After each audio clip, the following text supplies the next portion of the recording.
about mental health. We have seen that our community is facing a big challenge of mental health. You've heard of people who have committed suicide. People are being depressed in their homes, and we do not know as a community, or it is not an addressed issue largely by UNA. So how would you address the mental health issue affecting the community if you're elected? I will start with Mr. Albert Bakasara. Miss, thank you so much for the question. I'm probably going to be one of the honest people you'll have on this show this evening. No, I'm a qualified budget policy analyst. I work on fiscal policy. My MBA is in finance. I have another one in information technology and services. I do not have training, and somebody like Mr. Mpima, who has social work experience, can talk about that. It's a need, it's a service that we can tap into. The only thing I can talk about, which is in our program of how we'll address that, is part of providing services to our communities. I don't have that expertise, but in one of my master's degree in information services, the advantage of that is that I know where to find the information. Okay. I know where to find the information, and I will go look for that information and we'll put in our program. Once we build a pipeline and trust with our community, I will go find that information and we'll put a program and I will be there. And if I have to go and look for somebody like Mr. Mpima or Ms. Joanna Bavuga who have expertise in that field, I will go and find them and will implement that program. The key is to provide these services for UNA members, not to just leave them out there because somehow we are unable to or we don't want to. Okay, thank you so much, Mr. Albert.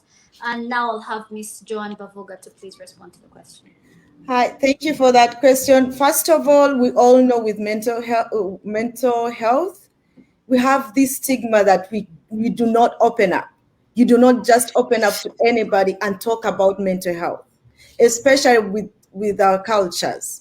So first, you have to be a person that is able to create a safe space for someone to trust you, to be able to open up and say that they have that issue. And this is something that is lacking in our communities.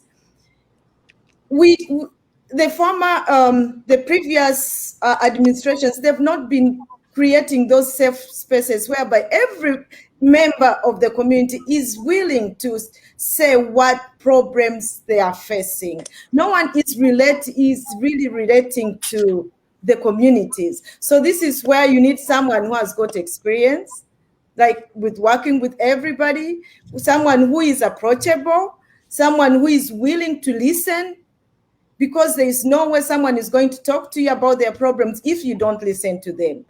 And listening is not only, hey, through your ear and out. No, listening is to attentively listen and get solutions to their problems. So what we will do, one thing I want to do, we've talked about mentorship. Yes, we've been going through so many things in our communities, especially like kids who are doing drugs, kids who are committing suicide. All this is coming around because they don't have, maybe they might be able to open up to me, but they're not opening up to someone else. So we need to create that safe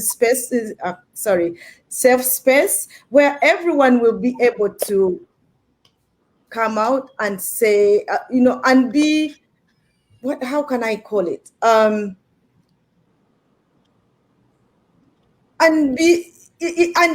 they're easy to approach you, and they're easy to talk to you about the issue. It's like mental health is so sensitive, you cannot just discuss it with anyone. So I'll be. Thank you so much, Ms. Joan Bavuga. I'll have Mr. Mugambe Mpima to respond to the question. Thank you for the question, Agatha. Mental health is a very big problem in our community. And for the last 14 years, I've been implementing programs on mental health through theater, participatory theater, drama therapy, especially the last 2 years. And currently, I'm working with students from Colby College in Maine to use participatory theater with DEI approaches to respond to this topic. During COVID-19, I engaged children with special needs to who were developing behaviors because of the pandemic, staying at home and change of routine, to through art, drawing pieces or art-based approaches, going through using art-based approaches, like the one you see in my background. Kids were able to express themselves and relieve off that stress and that burden, and open up through speaking what was bothering them and causing them to have behaviors. And in the process, I managed to write a book called The Art of Engaging Special Needs Children, which is going to be launched in January 2020. It's still going through the editors.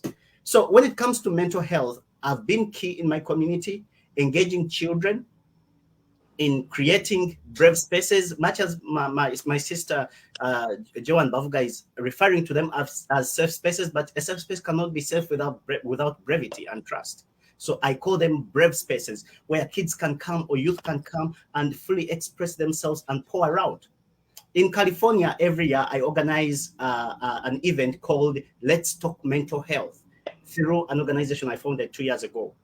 Let's Talk Mental Health gives an opportunity to adults to open up and talk about this topic, because it's not common in our community and culture to express, oh, we think mental health, you have to go to Butabika, or mental health is for the weak or women. We get to think that men do not suffer depression or other kinds of mental health, which is pretty alarming.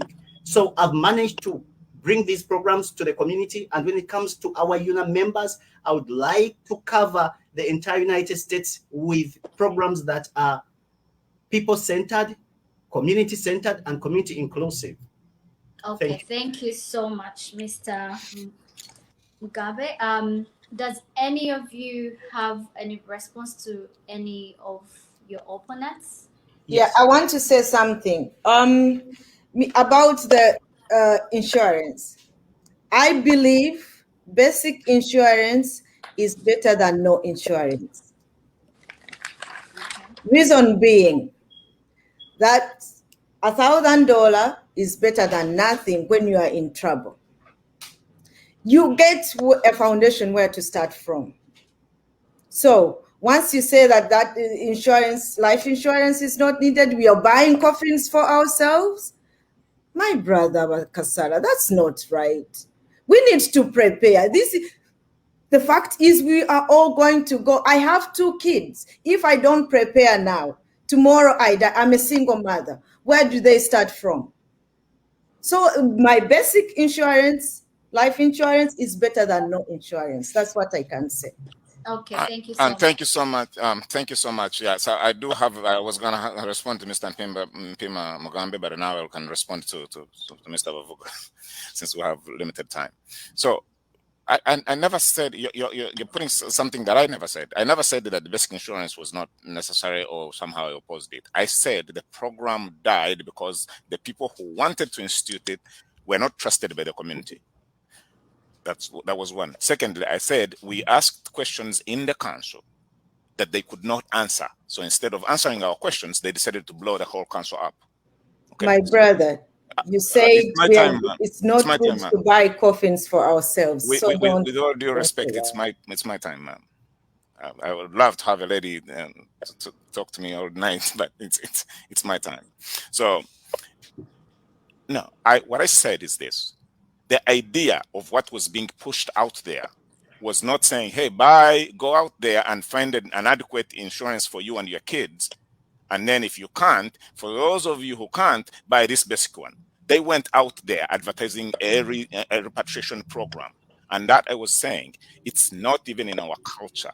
It's not proper for you as an able person to just go buy yourself a coffin and a ticket to get you back home. I am repeating that it's not a progressive idea for us or for our community.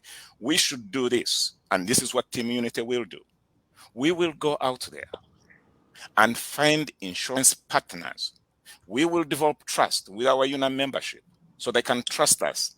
And when we find those partners, we will have subsidized prices. I'm a member of the federal government insurance program. I pay pennies on the $100,000 policies that I have. Okay, we can do that, whereby instead of getting this insurance that you pay in and getting $30,000 to take your coffin back home and pay for your ticket, you can actually get 100,000. That comes out of negotiations with companies. If Miss Nairuba has not been able to do that, that was okay. She tried.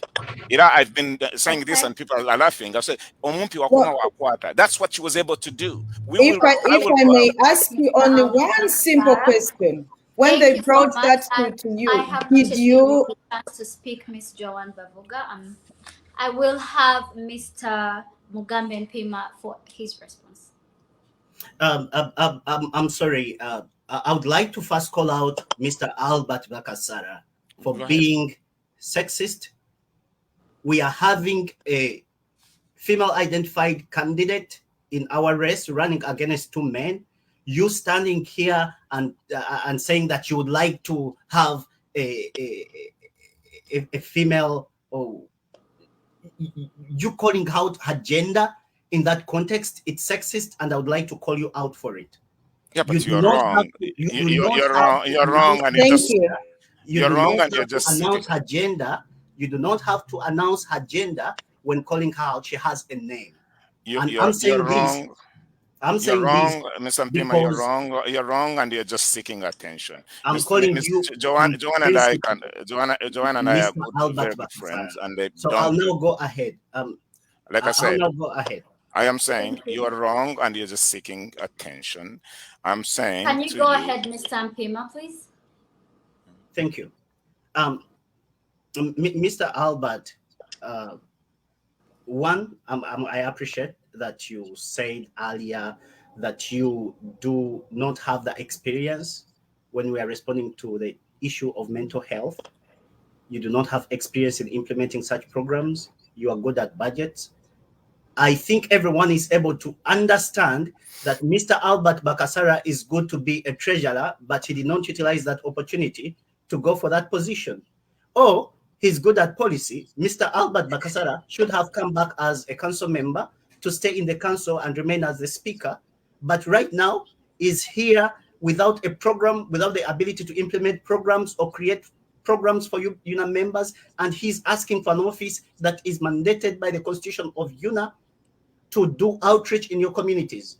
Outreach means seeking out programs that are going to work for you to respond to our mental health, to respond to our youth needs, to respond to our community or women needs.